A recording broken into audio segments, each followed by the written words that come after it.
우리 주님 예수 그리스도의 이름으로 여러분 한 분 한 분을 축복합니다. 새해 복 많이 받으시기를 축복합니다.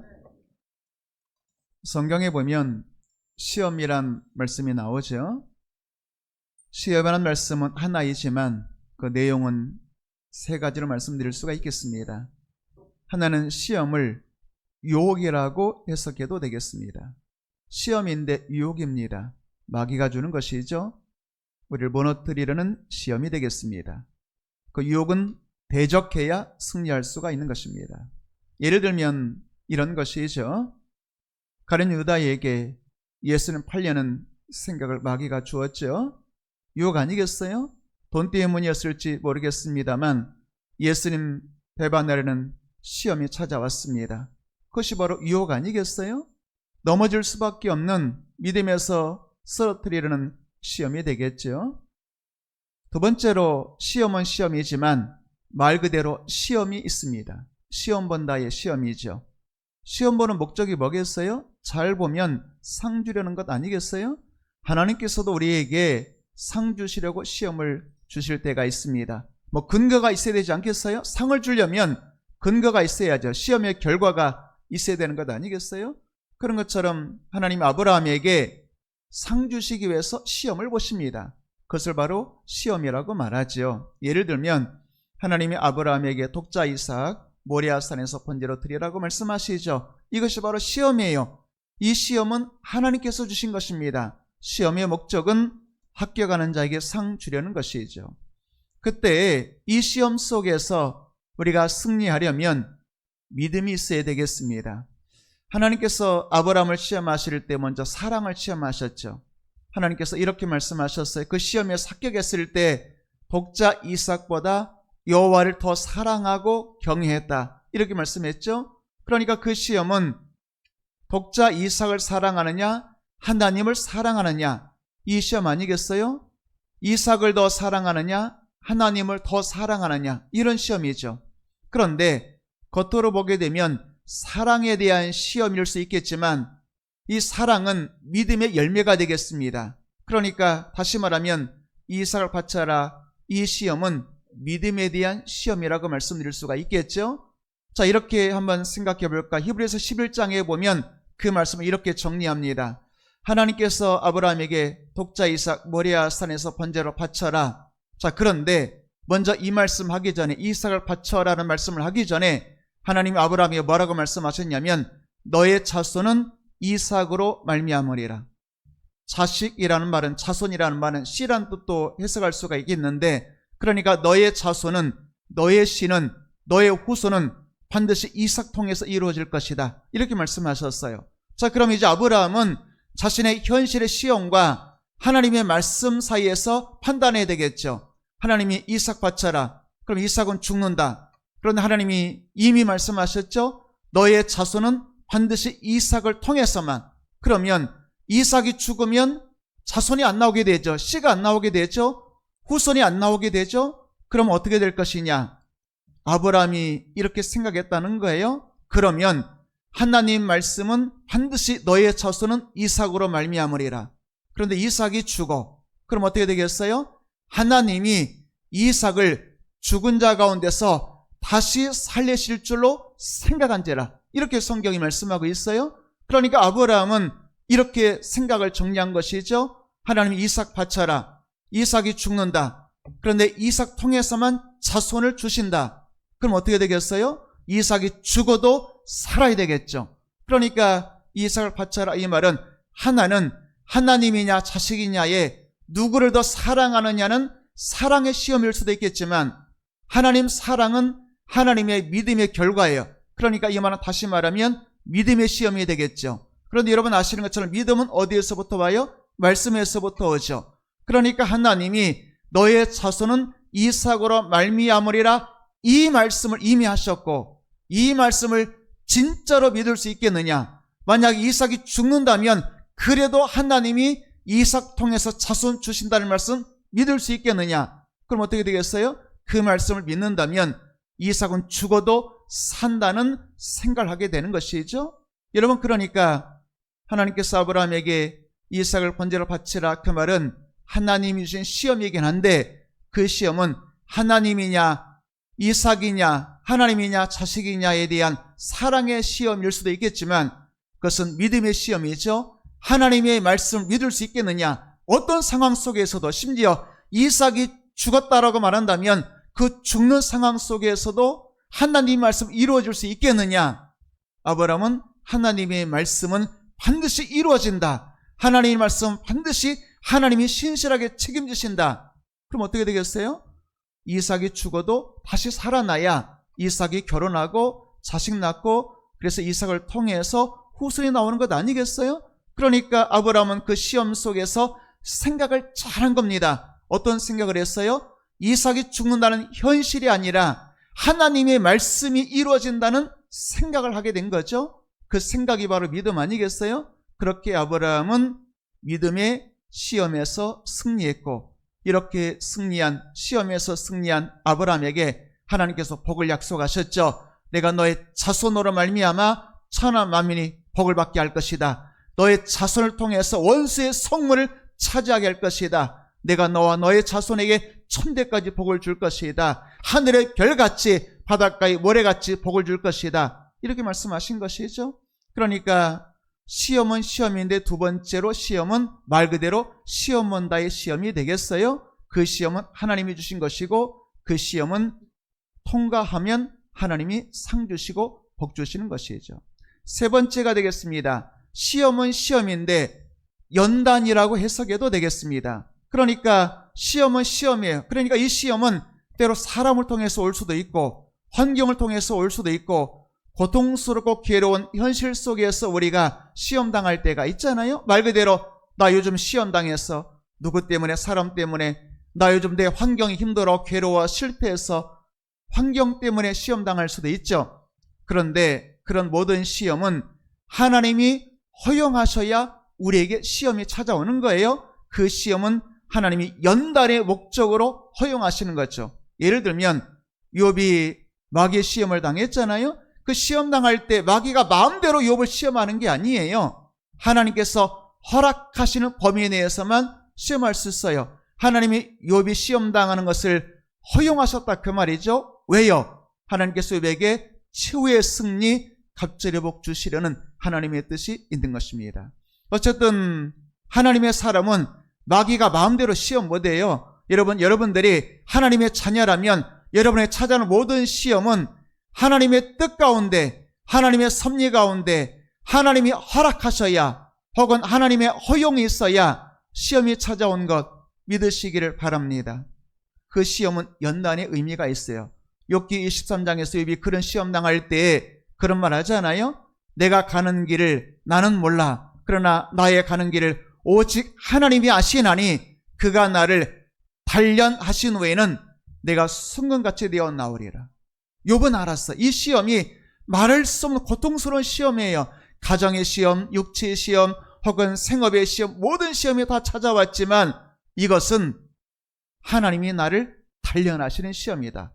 물론 직접적으로 마귀가 시험한 것처럼 보이지만 그 너머에 이 우주 만물을 창조하시고 지금도 우주 만물을 섭리하시는 하나님이, 그리고 나의 인생을 창조하시고 계획하시고 섭리하신 하나님이 내 인생을 지금도 섭리하고 계시는 거예요. 심지어 마귀가 나를 시험해도 하나님의 뜻이 있어서 합력하여 선을 이루시려는 계획이 있어서 하나님이 허용하시는 겁니다. 그렇게 욥은 단련받았죠. 그 단련이라는 말을 연단이라는 말로도 해석할 수 있고 재련이라는 말로도 해석할 수가 있겠습니다.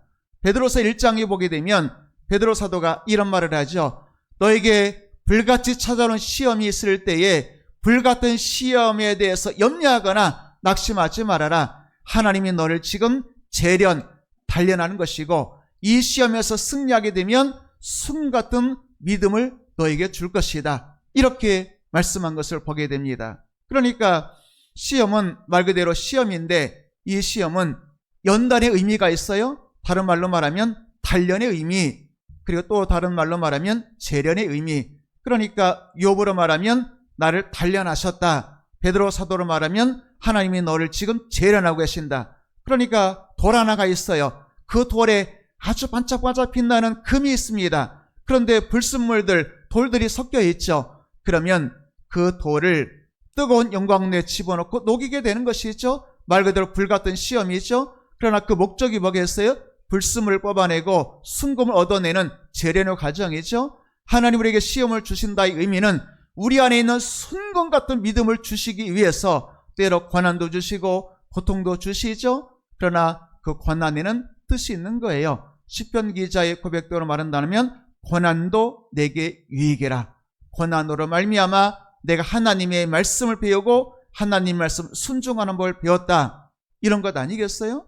자, 그러니까 여러분 시험은 크게 세 가지 종류가 있어요. 말 그대로 유혹이 있고, 또 하나는 말 그대로 시험이 있고, 또 하나는 단련의 시험이 있는 것입니다.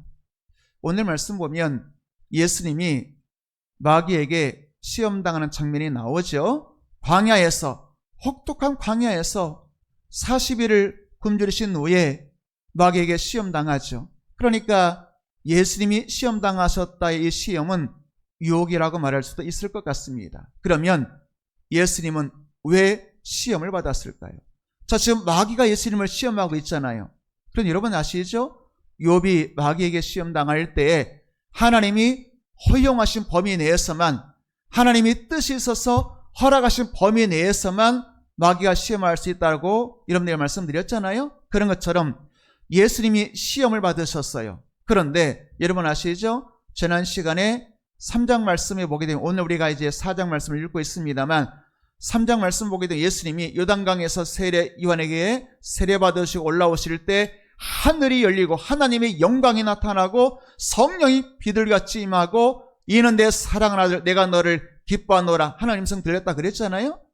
성령이 비둘기같이 내렸다는 말이 뭐겠어요? 성령 충만했다는 것이죠. 자, 성령 충만하셨는데 시험이 찾아왔어요. 여러분, 그러니까 시험은 성령이 소멸되고 성령 충만하지 못해서 시험이 찾아오는 게 아니에요. 성령 충만해도 시험이 찾아올 수 있어요. 성령 충만한 자에게 성령 충만을 빼앗아가기 위해서, 혹은 은혜 충만하게 받았어. 여러분들이 오늘 예배 가운데 말씀을 통해서 은혜 충만하게 받았어요. 그러면 여러분들에게 시험이 없을까요? 아니에요. 그런 사람에게 오히려 시험이 찾아와요. 왜? 받은 은혜를 빼앗아가려고 시험이 찾아오는 거예요. 자, 오늘 말씀도 예수님이 요단강에서 세례받으시고 성령 충만하셨죠. 그런데도 시험이 찾아왔어요. 그리고 여러분들이 때로 시험 당할 때, 이런저런 사람 때문에, 환경 때문에 시험 당할 때 내가 믿음이 없어서 그런가? 내가 성령 충만하지 않아서 그런가? 아니에요. 믿음이 충만해도, 혹은 성령이 충만해도 시험이 찾아올 수 있어요. 문제는 이 시험을 이겨야 되는 것 아니겠어요? 자, 오늘 1절 말씀 보게 되면 예수님께서 광야에서 시험 당할 때에 성경이 이렇게 말씀합니다. 1절 말씀 보도록 할까요? 예수께서 성령에게 이끌려 마귀에게 시험을 받으러 광야로 가셨다. 자, 어울리자는 말씀이 나오죠? 마귀에게 시험 받으러 가시는데, 마귀에게 시험 받으러 가시는데 어쩌다 보니까, 혹은 우리가 이런 말 사용할 수 있잖아요. 시험 당할 때 내가 왜 이런 시험을 당하지? 내가 재수 없어서 그런가? 혹은 내가 뭐가 잘못돼서 그런가? 아니에요. 하나님의 뜻이 있어요. 그 뜻이 뭐냐? 성령에게 이끌림 받아서 마귀에 시험 당하시는 거예요. 이 시험의 뜻, 왜 성령이 예수님을 이끌고 마귀에게 시험 받게 하셨을까? 그 이유는 마지막에 말씀드리도록 하겠습니다. 어쨌든 예수님이 마귀에게 시험 당하셨을 때 이 시험은 성령 충만하셨지만 그래도 시험 당하셨고, 성령의 이끌림 받아서 시험 당하셨다고 말씀하고 있습니다. 그러면 예수님은 어떤 시험을 받았을까요? 그러니까 예수님이 성령에게 이끌려서 시험 받았다 그러는데, 우리가 시험에서 이기게 되는 내용이 뭐겠어요? 이 시험에서 예수님은 승리하셨잖아요. 시험의 내용이 뭐냐면 의심이라고 말씀드릴 수가 있겠어요. 그러니까 예수님은 누구세요? 하나님의 아들이시잖아요. 마태복음 3장에서 지난 시간 말씀을 기억해 본다면 예수님이 그렇게 말씀하셨잖아요. 이는 내 사랑하는 아들이요 내가 너를 기뻐하노라. 이는 내 사랑하는 아들이요. 그래서 여러분들에게 그런 말씀을 드렸어요. 아니, 예수님은 영원 전부터 하나님의 아들이셨어요. 예수님은 하나님의 아들이 아닌 적이 없었어요. 그런데도 불구하고 성부 하나님은 성자 예수님에게 너는 내 사랑하는 아들 내가 너를 기뻐해. 이렇게 말씀하셨어요. 그래서 제가 그런 말씀으로 해석해 드렸잖아요. 아버지가 격려하셨다. 예수님은 영원 전부터 아들이셨지만 그래도 오늘도 하나님이 너는 내 사랑하는 아들이라고 격려해 주셔야, 그러니까 예수님은 하나님의 아들 하나님이셨음에도 불구하고 메시아의 사명의 길을 끝까지 승리하기 위해서는 아버지의 격려가 필요했다. 그 격려의 내용이 뭐겠어요? 하나는 하나님 영광 보여주는 것, 또 하나는 다시 말해 하나님 만나는 것, 은혜 받는 것이라 표현할 수도 있겠죠. 또 하나는 성령 충만, 성령이 내려오는 것, 또 하나는 아버지의 음성. 그 음성의 내용이 뭐겠어요? 너는 내 사랑하는 아들이야. 내가 너를 기뻐해. 너는 영원전부터 내 아들이었고 나의 아들이 아닌 적이 없지만 그러나 오늘도 너는 확인받아야 돼. 나는 하나님의 자녀. 하나님은 내 아버지. 그런 것 아니겠어요? 그게 바로 아버지의 격려였다고 말씀드렸죠. 그러니까 예수님은 영원전부터 하나님의 아들이셨어요. 하나님의 아들이 아닌 적이 없으셨어요. 그럼에도 불구하고 성부 하나님은 성자 예수님에게 끊임없이 확인시켜주는 거예요. 오늘도 너는 내 사랑하는 아들, 내가 너를 기뻐해. 확인시켜 주시는 거죠. 그런데 마귀의 시험은 뭐겠어요? 너는 하나님의 아들이 아니야. 네가 하나님의 아들이라면 그럴 리가 없어. 예를 들면 우리가 어떤 시험 당할 때 내가 만약에 하나님의 자녀이라면 이런 시험이 내게 찾아올 수 있을까? 하나님이 나의 아버지라면 왜 나에게 이런 어려운 일이 찾아오지? 하나님이 나를 사랑하지 않는 것 아닐까? 나는 혹시 구원받지 못한 것 아닐까? 이런 의심이 찾아오는 것 아니겠어요? 그러니까 마귀의 시험의 주 내용이 뭐냐면 하나님의 아들됨에 대해서 자꾸 의심하게 만드는 것입니다. 3절 말씀 보도록 할까요? 마귀가 예수님을 찾아와서 시험한 내용이 뭐겠어요? 3절 말씀 보게 되면 이렇게 말씀하고 있습니다. 내가 만일 하나님의 아들이어든, 이런 말씀이죠. 마귀가 뭐라고 말하는 거예요? 예수님이 지금 광야에 계시잖아요. 광야 여러분 아시죠? 얼마나 혹독한 광야에 얼마나 많은 고난이 있었겠어요. 그러니까 이런 내용이죠. 네가 하나님의 아들이라면 어떻게 네 인생의 광야길을 걸을 수가 있어? 또 40일 굶주렸다 그러잖아요. 그러니까 네가 하나님의 아들인데 어떻게 네가 굶을 수 있어? 이런 것 아니겠어요? 물론 그대의 내용은 돌을 떡으로 만들어 먹어라 그런 내용이 되겠습니다만, 네가 만일 하나님의 아들이라면 너는 굶주릴 수가 없지. 네가 만약에 하나님의 아들이라면 너는 가난하게 살 수가 없지. 네가 만약에 하나님의 아들이라면 광야 같은 곳에서 고난당할 리가 없지. 여러분, 우리가 때로 살다가 광야의 인생에 시험당할 때 그런 생각이 들잖아요. 내가 하나님의 아들이라면, 하나님이 나의 아버지라면, 내가 하나님의 자녀라면 왜 나에게 이런 시험이 찾아오지? 왜 나는 광야길을 끝없이 걸어야 하지? 왜 나는 끝없는 광야에서 방황해야만 하지? 왜 나는 떡이 없어서 지금도 내 인생에 떡으로 표현되지만 부족함을 말하는 것 아니겠어요? 왜 나는 자꾸 부족하지? 왜 나는 저 사람과 비교해서 없는 것이 이렇게 많지? 이런 것 아니겠어요? 그럴 때 우리는 근본적으로 하나님의 사랑을 의심하게 만들고, 하나님이 나를 사랑하신다면 왜 이런 고난이 찾아올까? 또 하나님 자체에 대한 의심하게 만들고, 하나님이 나를 사랑하신다면, 아니 하나님이 계신다면 이럴 수는 없지, 뭐 이런 거 있잖아요. 이것이 바로 마귀가 심어주는 시험인 것이죠. 유혹인 것입니다. 우리의 생각 속에 부정적인 생각, 하나님의 아들이거든, 네가 만약 하나님의 자녀라고 한다면 이럴 수가 있어, 이런 것 아니겠어요? 사실 시험에 계속 반복되는 내용이 뭐냐면 6절 말씀 한 번 더 볼까요? 6절 말씀 보게 되면 마귀가 또 이런 말을 합니다. 네가 만일 하나님의 아들이거든. 계속해서 마귀가 시험하는 게 뭐예요? 네가 하나님의 아들이냐? 너의 존재를 의심해봐. 네가 하나님의 아들이라면 만약에 네가 성전 꼭대기에서 뛰어내린다 할지라도 너의 아버지가 너를 붙들어줘서 바리돌에 부딪히지 않게 할 거야. 이런 것 아니겠어요? 크게 두 가지죠. 네가 만일 하나님의 아들이라면 왜 너는 자꾸 질병에 걸리고 자꾸 연약해져, 자꾸 돌볼에 걸려서 자꾸 넘어져, 네 인생 자꾸 그런 시험이 찾아와. 혹은 그 목적이 뭐냐면, 그러면 사람들이 너를 하나님의 아들로 박수 쳐줄 거야, 그런 것 아니겠어요? 그 말은 뭐겠어요? 왜 너는 사람들에게 배척을 당하지? 너는 왜 사람들에게 인정받지 못하지? 그런 내용 아니겠어요? 그럴 때 사람이 인정받지 못하고 사람들이 손가락질하고 사람들이 나를 배신할 때 우리의 마음속에 마귀가 자꾸 생각을 심어주는 거예요. 네가 하나님의 아들이라면 너에게 어떻게 이런 일이 일어날 수가 있어? 어떻게 이렇게 너는 외로울 수가 있어? 이런 것 아니겠어요? 이것은 사람들이 박수치기를 원하는 자랑의 문제 아니겠어요? 어쨌든 오늘 내용의 두 번째 똑같은 마귀의 시험이 뭐겠어요? 네가 만일 하나님의 아들이거든. 세 번째 시험도 마찬가지겠습니다만 예수님의 십자가 시험 앞에서도 마태복음 27장 40절 말씀 볼까요? 마귀가 사람들을 통해서 이렇게 시험하죠. 네가 만일 하나님의 아들이라면 왜 십자가에 매달려 있어? 왜 그렇게 고난당해? 왜 그렇게 어려운 일을 겪고 있어? 네가 하나님의 아들이라면 능력이 있잖아. 십자가에서 뛰어내려와봐. 너를 구원해봐. 왜 너 십자가 고난당하고 있어? 이런 것 아니겠어요? 자, 여러분들에게 동일한 말씀을 3번 읽어드렸어요. 어떤 말씀이었어요? 네가 만일 하나님의 아들이거든. 이런 말 아니겠어요? 네가 하나님의 자녀라면, 혹은 네가 구원받았다면, 하나님이 너를 사랑하신다면, 내가 믿는 자라면 왜 자꾸 이렇지? 이런 것 아니겠어요? 어려운 일을 겪을 때는 하나님이 창조의 하나님이라면 왜 나에게 이런 시험이 찾아올까? 하나님이 나의 아버지라면 자녀인 나를 왜 안 도와주실까? 이런 시험 아니겠어요?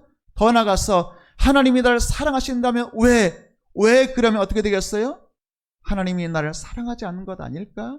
혹은 나의 연약한 모습, 자꾸 넘어지고 쓰러지는 내 모습 보게 되면 내가 정말 하나님의 자녀 맞나? 혹은 내가 구원받은 거 맞나? 내가 지금까지 신앙생활 해왔는데 다 가짜 아니었나? 이런 것도 다 포함되는 것이죠. 여러분, 오늘 시간 마귀는 자꾸 우리의 생각을 지배하려고 합니다. 이 생각이 믿음인 것을 깨달으시기를 축복합니다. 예를 들면 이렇게 한번 말씀을 전해볼까요? 조금 전에 마귀의 시험 이야기했습니다. 요한복음 13장에 보게 되면 이런 말씀이 있습니다.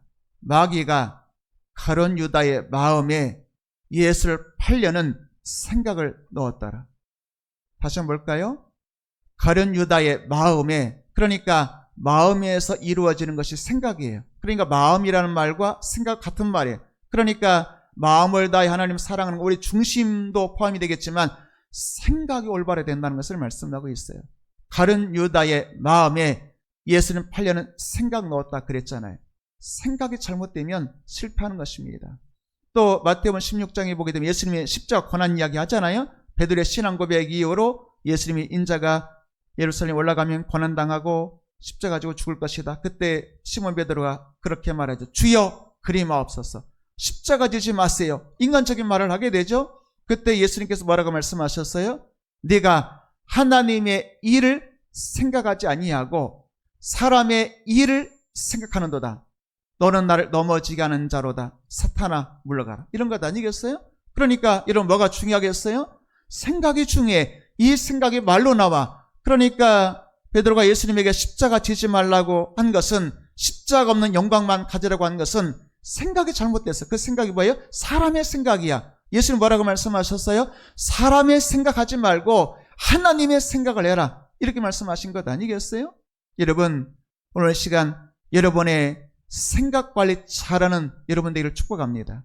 조금에 히브리 11장 이야기 말씀드렸죠. 아브라함이 시험 당했을 때, 그러니까 아브라함이 독자 이삭을 하나님께 번제로 드렸어요. 그래서 아브라함이 충성심이 대단해서라고 말할 수도 있겠지만, 아브라함이 하나님을 어마어마하게 사랑해서라고 말할 수도 있겠지만, 어떻게 그런 시험 앞에서 자식 바칠 수 있을까? 대단하다고 말할 수 있겠지만, 아브라함의 생각이 바로 되었기 때문에. 어떤 생각이에요? 하나님이 이삭이 내 자손 될 것이다. 이삭 통해서 후손 씨를 줄 것이다. 이삭이 죽는다? 그러면 하나님은 죽은 자 가운데서 이삭을 살리실 줄로 뭐라고 그랬어요? 생각했다 그랬잖아요. 그러니까 생각이 바로 믿음이에요. 여러분이 어떤 사람인가, 믿음의 사람인가 아닌가 뭘 보면 알아요? 생각을 보면 알아요.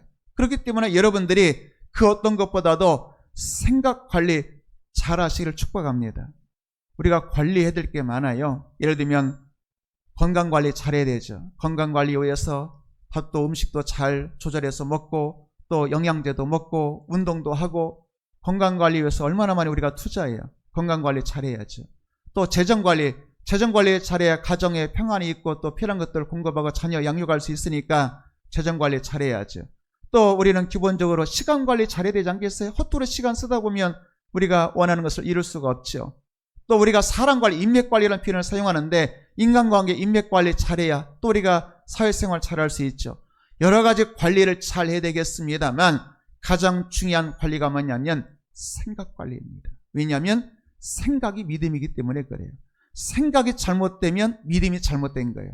다시 한번 아브라함이 어떻게 그 시험에 승리했어요? 생각을 잘했어요. 여기서 말하는 생각이라는 것은 논리적으로 잘 계산했다가 아니라 하나님의 말씀에 생각했다는 거예요. 이삭 통해서 자손 씨 주신다, 이 말씀을 자기 생각으로 정리한 거죠. 그러니까 이삭은 죽어도 살아. 왜? 살아야 자식 낳고 후손을 번창하지. 그러면 하나님이 죽은 이삭도 살려줄 거야. 이렇게 생각했다는 거예요. 자, 여러분, 가룟 유다나 베드로도 생각 잘못해서 책망받고 그리고 멸망하는 자가 되었잖아요. 그러나 아브라함은 생각을 잘해서 하나님 앞에 큰 상을 받고 시험에 합격했잖아요. 여러분, 생각 관리 잘하는 여러분 되기를 주의 이름으로 축복합니다. 이 생각이 중요한 거예요. 그러면서 오늘 마귀가 예수님 세 가지 시험했죠. 오늘 시험은 하나는 네가 하나님의 아들이든 하나님의 아들이든 돌로 떡 만들어 먹어라. 그러니까 말씀대로만 살지 말고 좀 세상 거 풍성하게 좀 누리며 살아라. 또 성전 꼭대기에 뛰어내려라. 그러면 하나님은 너를 받아줄 것이고 사람들은 대단한 사람이라고 박수 쳐줄 것이다. 또 내게 엎드려 절만하면 세상 모든 영광 보여주고 다 너에게 줄 것이다. 하나님의 진리의 말씀보다는 내게 절하고 타협하고 결국에는 네가 원하는 물질이나 세상 것 풍성하게 누려라. 뭐 그런 것 아니겠어요? 자, 어쨌든 여러분, 이런 시험에 찾아올 때에 오직 믿음으로 승리하는 여러분 되기를 주의 이름으로 축복합니다. 우리가 자꾸 우리 자신에 대해서 연약한 생각이 찾아올 때가 있어요. 네가 만일 하나님의 아들이든 하나님이 나를 사랑하신다면, 내가 하나님의 자녀라면 어떻게 이럴 수가 있을까? 어떻게 이런 시험이 내게 찾아오지? 왜 하나님이 안 막아주시지? 혹은 내가 하나님의 자녀라면, 내가 구원받았다면 나는 왜 이렇게 자꾸 쓰러지고 넘어지고 연약하지? 뭐 그런 것 아니겠어요? 그러다 보면 나 혹시 구원받지 못한 것 아닐까? 이런 생각들 있지 않겠습니까? 여러분, 생각이 중요한 것입니다. 저도 개인적으로 청년 시절 예수님 만났습니다. 예수님 만났는데, 그런데 예수님 만나고 기쁨이 충만했는데 시간이 지나다 보니까 자꾸 시험 앞에서 넘어지고 쓰러지고 유혹 앞에서 넘어지고 그런 내 모습 볼 때에 내 자신에게 한량없이 실망스러운 거예요. 아니, 내가 구원받은 거 분명한데 구원받았는데 나는 왜 이러지? 21살 때 이야기입니다. 나는 왜 이러지? 나는 믿음으로 살고 싶은데 하나님만 사랑하고 싶은데 안 되는 거예요. 세상이 자꾸 보이고 자꾸 넘어지고 쓰러진 내 모습 보면서 자꾸 부정적인 생각이 찾아오니까 어디까지 가냐면 나 정말 구원받은 거 맞을까? 그때 분명 주님 만나서 눈물도 흘리고 주님 사랑합니다. 아버지 편에 떠나 살기 싫어요. 그런 노래도 불렀는데, 그런데 왜 자꾸 나는 넘어지고 쓰러질까? 나는 구원받은 거 맞나? 나 하나님의 자녀 맞나? 이런 생각에까지 가는 것이죠. 그때 제가 히브리서 13장 말씀을 읽다가 13장 8절에 이런 말씀이 있습니다. 예수 그리스도는 어제나 오늘이나 영원토록 동일하십니다. 그때 제 생각이 완전히 뒤집어졌어요. 그때는 내 마음에 구원의 확신이 있으면 나 구원받은 것 같고 뭔가 성령이 충만한 것 같으면 하나님의 자녀 같고 그랬는데, 그때는 내 감정에 따라서 확신도 가졌다 아닌 것 가졌다가 내 환경 바라보면서 뭔가 확신이 있다가 없어졌다 그랬었거든요. 그런데 그 말씀 읽으면서 내 구원의 근거는 내 감정의 상태가 아니라 나의 구원의 확신이 아니라 예수 그리스도의 말씀이구나. 나는 변해도 예수님은 어제 오늘 영원토록 동일하시구나. 그런 이런 것 아니겠어요? 오늘 새벽에 기도하다가 말씀 읽고 기도하고 은혜 충만하게 받았어요. 그러면 제 마음속에 그런 생각이 드는 거죠. 하나님 사랑합니다. 주님만 영원히 사랑하겠습니다. 고백했어요. 그런데 점심때 사람 만나고 또 내 삶이 무너지고 실패한 거 보면 우리 마음속에 주님 사랑한다는 거 취소할래요. 나 하나님 사랑받지도 못하는 것 같은데 나도 하나님 사랑할 수는, 감정이 변화들이 막 일어나게 되잖아요. 어제 다르고 오늘 다르고 아침 다르고 저녁 다른 게 내 마음이죠. 여러분, 그런데 나는 변할지라도 나는 주를 향한 사랑 변할 수 있지만 나를 향한 주님의 사랑은 변하지 않는 거죠. 어제도 나를 사랑하셨고 오늘도 나를 사랑하시고, 내가 충만해도 사랑하시고, 내가 영적으로 침체되어도 나를 사랑하시고, 내가 의인이어도 사랑하시고 죄인이어도 사랑하시고. 여러분, 주를 향한 내 믿음이나 사랑은 변하지만 나를 향한 주의 사랑은 어제나 오늘이나 영원토록 동일하신 것 믿으시기를 축복합니다.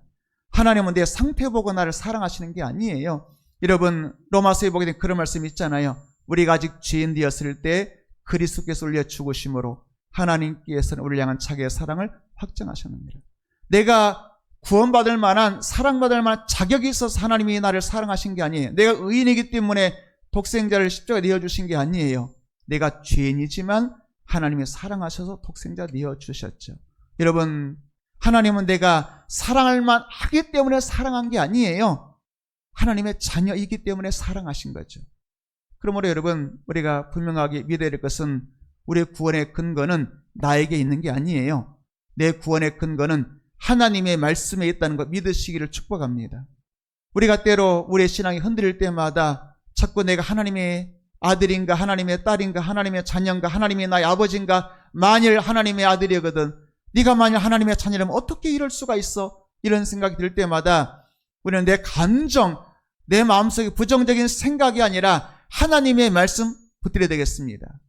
요한복음 1장에 보게 되면 영접하는 자, 곧 그의 이름 믿는 자들에게는 하나님의 자녀가 되는 권세 주셨으니. 자, 그러니까 우리가 내가 하나님의 자녀이 아니에요? 뭘 보고 알 수 있어요? 내 믿음, 내 영적 상태, 시험이 없는 상태, 충만한 상태, 그런 거 보고 내가 자녀인 것을 아는 게 아니에요.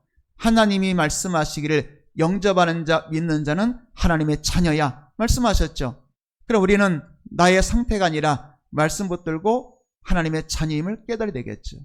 요한복음 3장에 보게 되면 하나님이 세상을 이처럼 사랑하사 독생자 주셨으니 이는 그를 믿는 자마다 멸망이 아니라 영생. 그러면 내가 구원받았을까? 나는 천국 갈 수 있을까? 나는 영생 받은 사람인가? 내 상태 보면 의심이 되고 내가 정말 천국 갈 수 있을까? 의심이 찾아올 수 있을 때 말씀이 뭐라고 말씀하고 있어요? 하나님이 나를 사랑하시고 독생자 주셨고 예수님 믿는 자는 멸망이 아니라 영생. 이렇게 말씀하고 있잖아요.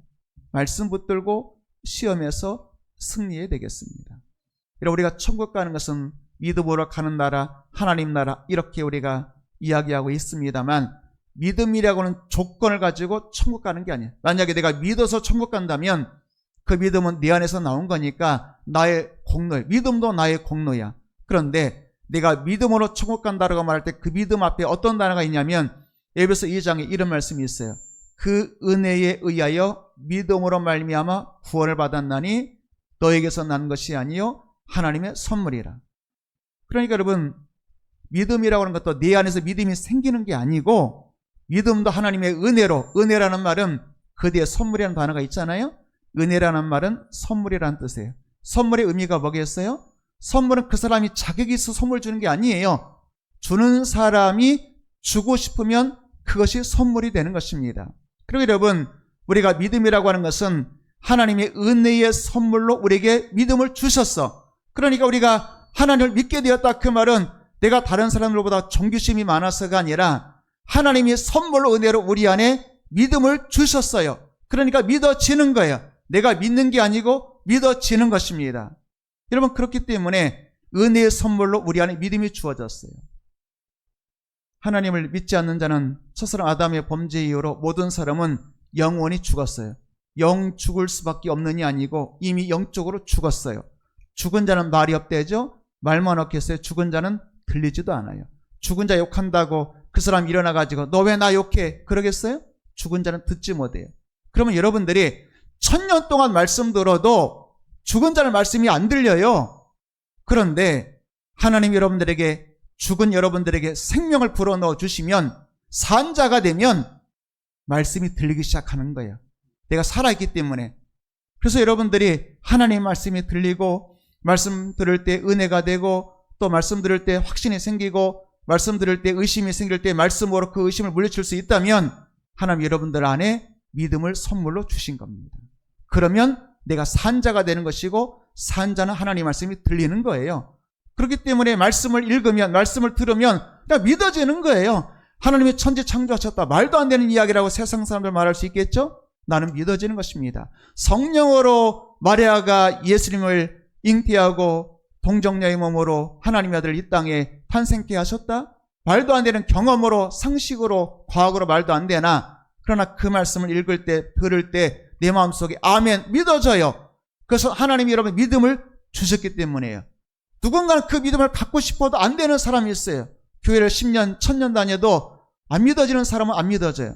그런데 첫날 하나님의 교회에 왔는데 첫날에 믿어지고 눈물 콧물 다 흘리고 그런 얘기 들어보셨잖아요. 그리고 하나님 앞에 주여 나는 죄인입니다 고백하고 일평생 믿음으로 사는 사람이 있어요. 경험의 축적이 아니에요. 많이 들어서 그런 게 아니에요. 많이 듣다 보면 깨닫는 게 아니에요. 하나님이 은혜로 믿음을 주시면 믿어지는 것입니다. 여러분의 말씀이 믿어진다면 하나님의 은혜의 선물, 믿음의 선물 받았다는 것 깨닫게 되기를 축복합니다. 그래서 우리는 어떤 시험에 찾아올 때도 내 감정이 아니라 부정적인 생각, 마귀가 주는 그런 생각이 아니라 여러분 오직 하나님 말씀 붙들고 승리하는 여러분 되기를 축복합니다. 영접하는 자 하나님의 자녀 권세 주셨다. 믿는 자 영생 주셨다.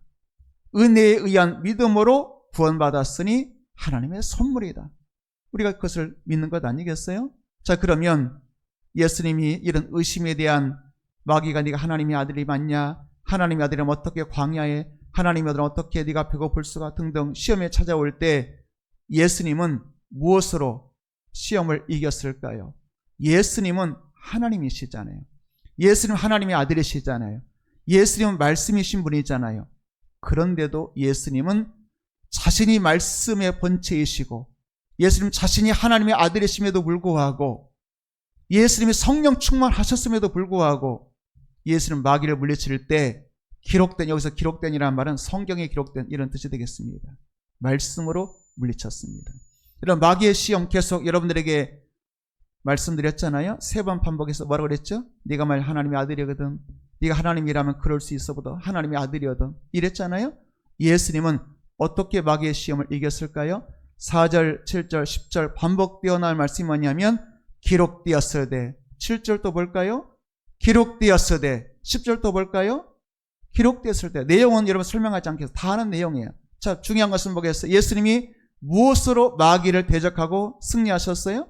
기록되었을 때. 그게 바로 보겠어요. 신명기 8장과 6장에 있는 기록된 성경 말씀, 신명기의 말씀으로 예수님 마귀를 물리쳤다고 성경이 말씀하고 있는 것입니다.